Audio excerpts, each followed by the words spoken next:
اعوذ بالله من الشیطان الرجیم. بسم الله الرحمن الرحیم.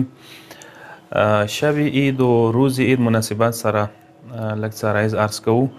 ټول نه مخکې شب عید الفطر شپه چې کومه دی ډیره مهمه شپه ده.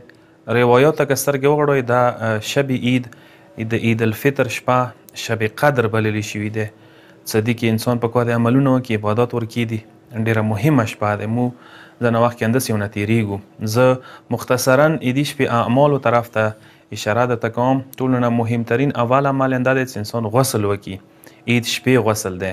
غروب ټایم څه کېږي چې کوم ټایم کې میره سترګه لویږي، مطلب میره سترګې لوېدلې نه تقریبا وخت څه نیمه ګنټه مخکې دا غسل دی چې ډېر زیات ثواب دی. دویم شی اعمالو کې دا دی چې دا شپه په کار انسان احیا کړي، دا شپه په کار انسان بیداری کې تېره کړي، دعاوانې استغفار وکړي انسان، او بیا خاص کر مسجد کې که تېره کړي ډېر زیات ثواب دی. دریم عمل دا دی چې نماز مغرب نه بعد، ماښام المنځه، ماسخوتن المنځه نه بعد، صبح المنځه نه بعد خاص تکبیرات دي چې دغه الوستله مستحبه ده. الله اکبر، الله اکبر، لا اله الا الله، والله اکبر، الله اکبر، ولله الحمد، الحمد لله على ما هدانا وله الشکر على ما اولانا.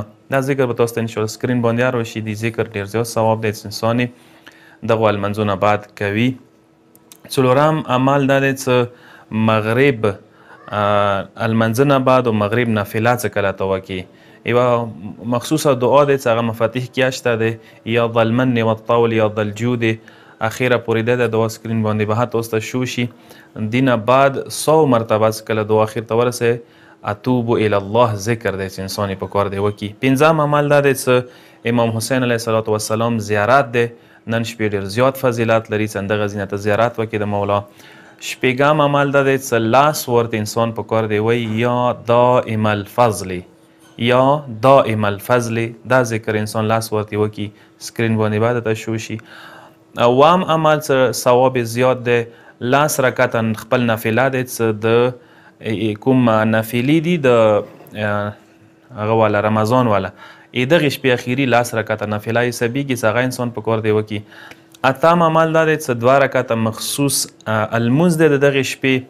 اول رکعت کې به 1000 وارې سوره قل هو الله احد دی. دویم رکعت کې 1 وارې سوره قل هو الله احد دی. بیا چې کله سلام د وسر خوالو سلام نه بعد 100 ورته ذکر دی، اتوبو الی الله ذکر دی. بیا به یا ذا المن والجود، یا ذا المن والطول، یا مصطفی محمد صلی الله علیه و آله وافعل بی کذا و کذا.